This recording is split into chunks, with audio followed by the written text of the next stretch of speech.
This is a seated exploration of our feet to legs to pelvic calves. And I don't have a mat underneath me because I do want to get some sliding, gliding on the ground. So if you have a mat, get rid of the mat. If you happen to have a bare floor, great. You can still do this on carpet, but just be a little nicer to yourself, because if you get your legs going, you might end up with a little friction. You might get a little heat under there. So we just try to adapt to what we have and where we're at. It doesn't need to be perfect, and it doesn't need to be exactly what I'm doing. It's more of an exploration for you. So we have this beautiful midline. We've organized it from all of our other videos. And so we're just going to start with what I like to call a body half. So we're going to take that right leg and we're going to take it out and in. Now I've got a little jump going with my foot because we want our foot to be what propels us off of the ground rather than I'm just like hiking my leg up. Now, as you're doing this, your center is very quiet. Nothing else is getting pulled with the leg. And let's do 2 more of these. And last one. And then we can go to the other side. So as that leg is moving out and in, let's put our hands on our hips. And can you notice how the hip that's moving with the leg is actually moving with the leg, but the other one is not. It's staying put with this leg that's being nice and stable. Pelvic halves. One more. Now we're going to try to alternate. So alternating side to side. So we have our clear midline. We have our feet to legs to pelvic halves. Tail is right down in the middle. And let's just do 4 more. We're engaging in our deep core. You can feel it. Last one. And done. Beautiful. Now we're going to move into a swimming movement. So I'm going to hold the bottom of my chair, the edge of my chair, and move to the edge of my chair. Now that's what I'm doing. I feel okay doing that. If you feel like you need more support to be further back on the chair, that's perfectly fine. And you can play around with where you'd like to hold. You just want to feel supported. So we're going to start with the right leg and we're going to swim around. And a little swim around.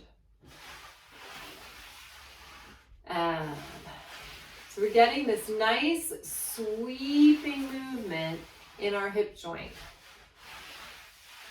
And it is absolutely foot, leg, pelvic half.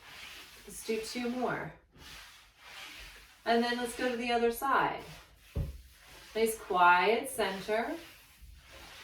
You can make your leg movement as big or as small as you want. It's like you were tracing a little circular kind of thing on the floor with your foot. It's not a full circle. It's like I don't know what it is, like a halfy mini circle. Now, what if we did alternating? So we go one leg and then the other.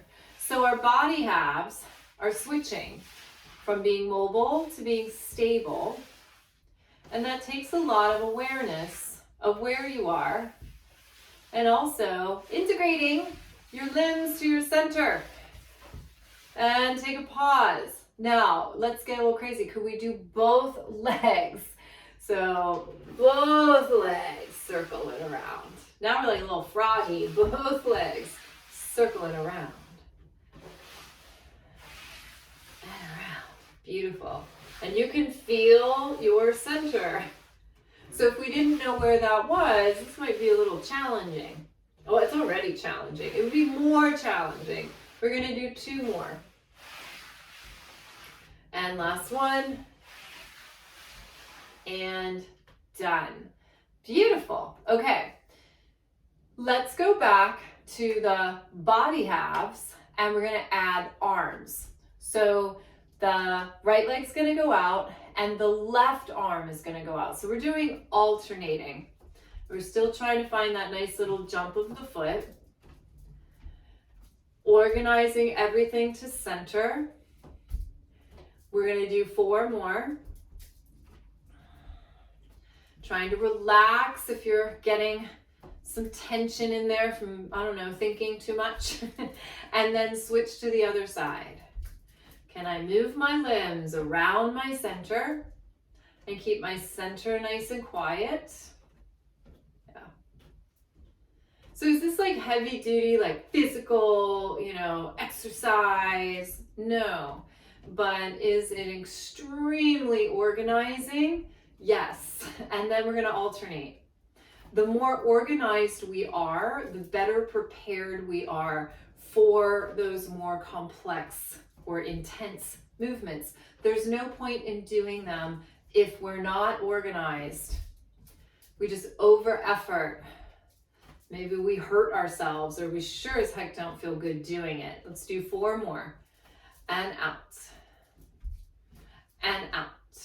Little body halves with alternating arms. Last one. And take a pause. Let's move back to our swimming, and we're going to do that with an arm, but it's going to be the same side. And so our right arm is actually going to spiral. So our palm is going to face out, and then we're going to push the water out of the way. So we're getting this paddling kind of movement, this spiraling through our arm, and we can add the leg. Add the leg. And go slow enough that you really feel like you're connecting in. And we go 4, 3, 2, and 1. Let's try that on the other side. Let's imagine we're in the Caribbean. We're paddling through that beautiful turquoise water, and palm faces out. Push the water away. Turn and push. Staying organized in our center for 4, 3, 2, 1. And bring it back. Can we try both arms and both legs? So I feel like I'm gonna have to sit back just so that my center of gravity goes back. I don't fall on my face. You might not feel that way. Find what works for you. So here we go. You're going to do both arms, palms facing out. Circle around. Circle around. Definitely some core work here. And circling. Yes. But they're integrated into our whole body. And organized. Look how organized we are, or we're trying to be, right? Let's go for 4, and 3, and 2, and last one, and done. All right, we got to get out of the ocean, dry ourselves off, and I don't know, maybe hit the tiki bar for a fancy fruity drink. So awesome job, and keep on swimming.